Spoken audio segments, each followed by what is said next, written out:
Como saber que precisa usar vitamina D? Então, gente, exame de sangue, né? Você dosa o seu exame de sangue, 25-hidroxivitamina D, para saber, porque a 25-hidroxivitamina D é justamente o exame de laboratorial que nos diz uns níveis mais confiáveis de quanto anda o seu estoque, quanto é que anda o seu nível de vitamina D circulante. Não adianta ficar pedindo 1,5 hidrox, porque eu sei que ela é formativa, né? É a forma que vai fazer e acontecer, mas é muito estável a minha vida, então não serve. Os pesquisadores viram que era muito estável, não servia para poder fazer o acompanhamento daquilo ali. Então, o ideal mesmo era 25-hidrox, que era mais estável. Então, de modo geral, assim, só para fechar a questão dos valores, que são uma coisa importante, então eu pego como referência o valor da Sociedade Americana de Endocrinologia, que ela preconiza que mínimo de 30, aqui no Brasil é mínimo de 20, mínimo de 20 a gente vai ficar um pouco, né, complicado, então eu sigo mais a Sociedade Americana, que ela preconiza mínimo de 30.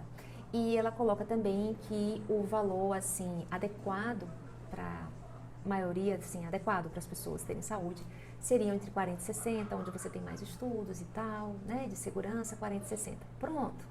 Esse é o valor que a gente vai ficar aí repetindo. Só que na hora que o paciente entra no meu consultório, é aquela coisa, gente, individualidade, pelo amor de Deus, não precisava de médico. Era só um técnico decorar as coisas e começar a prescrever tudo igual para todo mundo. Não, gente. Vamos começar a individualidade. Então, eu vou dar exemplos assim bem tranquilos. Então, por exemplo, tem um paciente que está lá com uma dermatite seborreica, que já usou tudo que poderia usar na vida, gastou até o que não tinha para poder tratar aquela dermatite seborreica, e de forma que o nível dela estava em 40. Estava até bom. Eu cheguei e aumentei a vitamina D dela, ela foi para 60. E ela simplesmente não teve mais a dermatite, melhorou. Então, aquela coisa que atrapalhava a vida tanto dela, psicológico, tudo. A única coisa que foi feita foi só melhorar o nível de vitamina D. Veja, continuou normal? Continuou, eu só fiz aumentar. Que, nitidamente, ela estava precisando de mais para poder resolver aquele problema.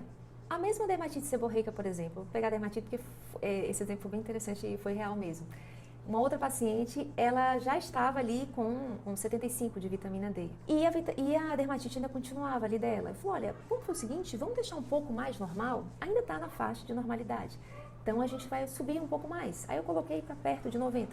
Evidentemente que a gente acompanha com cálcio, monitora tudo direitinho, que meu paciente já sabe que eu sempre gosto de ficar ali pedindo os cálcios. Eu peço mais o cálcio para os outros do que para mim. Eu sei que esse valor é seguro, que não vai ter problema nenhum, mas eu sempre assim peço que vai que alguém olha, sempre tem alguém para olhar, algum outro médico para olhar, para ficar tranquilo. E até para eles aprenderem também que esse valor de 80, de 70, de 90, o cálcio está normal, está tudo certinho. E aí a paciente simplesmente melhora a dermatite. Na verdade, desaparece a dermatite seborreica dela, só porque a vitamina D ficou mais normal. Ela ficou normal mais alto. Então, compreendem que é muito complicado você chegar e dizer, ó, esse valor aqui vai ser o que vai resolver tudo. Não, gente, existe a questão da individualidade. Existe a questão da genética. As pessoas que têm defeitos genéticos, e esses defeitos não precisam ser tão graves, como pacientes ali autoimunes, às vezes o paciente não tem nem essa autoimune toda, só um distúrbio de imunidade, mas ele tem nitidamente uma resistência ao efeito. Então ele tem um receptor que não funciona tão bem, ele tem um transportador que não funciona tão bem assim, ele tem defeito nas enzimas que fazem a conversão para a forma ativa, de forma que aparentemente ele está até com a vitamina D ali boa, nossa, está ali em 50, mas ele ainda continua muito mal, continua muito fadigado, continua com muitas alergias, a asma ainda está ali jogando duro, e quando você vai ver, na verdade, esse paciente ele tem defeitinho genético. Infelizmente, os exames genéticos, eles não estão assim disponíveis. Vou fazer aqui na esquina aqui rapidinho. Não. Geralmente disponível nos grandes centros, nas capitais. Não são todos os laboratórios que fazem. São caros, o convênio não cobre. Então, vai partir muito assim da experiência do médico. Então, no caso aqui da minha experiência, eu já vejo que aquele paciente não está respondendo com as doses normais mais para baixo. Então, eu vou colocar doses normais um pouco mais para cima. E lembrando que dose de toxicidade de vitamina D não é o que está escrito ali no papelzinho acima de 100, porque se eu encontro em pescador, em pessoas que se spraieiras, que eu tenho o mesmo exame de uma paciente que toda hora eu fico esfregando para todo mundo, tá vendo aqui, ó, minha amiga aqui na praia, só praia, só praia, só praia, 140 de vitamina D.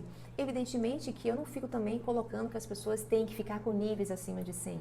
Eu coloco as pessoas no meu consultório dentro do valor de normalidade, que são valores até 100, e a gente vai individualizando aquilo ali. Tem uns que vão ficar com 50, tem outros que vão ficar com 70, tem outros que vão ficar com 80, tem outros que para poder resolver o problema dele lá no consultório eu vou ter que botar um pouquinho mais ali acima de 100, vou ter que deixar ali, porque isso que o paciente fica sem dor de cabeça, o cabelo fica mais, cresce melhor, evita problema de pele, melhorou as cáries. Então, veja, vitamina D é muito importante. Então, a gente sempre vai monitorando. Mas, de modo geral, o que a Sociedade Americana de Endocrinologia recomenda é 40 e 60, entre 40 e 60 os seus níveis. São níveis adequados, são níveis que vão dar saúde para boa parte, digamos assim, das pessoas.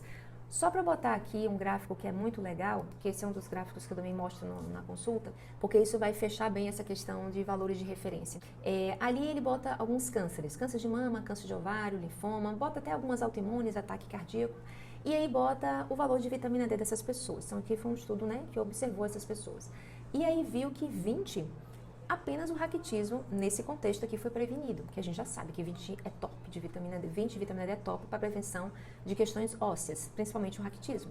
Aí você vê que essa linha do meio, que é o nível de referência médio, você vê que está em 24, 25. Então, isso é o que a população é. A população, a gente sabe que de cada 10 pessoas no mundo, 9, 8, na verdade 9 são deficientes de vitamina D, ou seja, tem níveis de vitamina D abaixo de 30. Então, você vê aqui, ó, que esse é o nível médio da população. Quando você puxa aqui mais para a direita, aí você vai ver que, por exemplo, câncer de mama, nessa coorte mesmo, viu que 32 conseguiu prevenir a incidência de câncer de mama em 30%.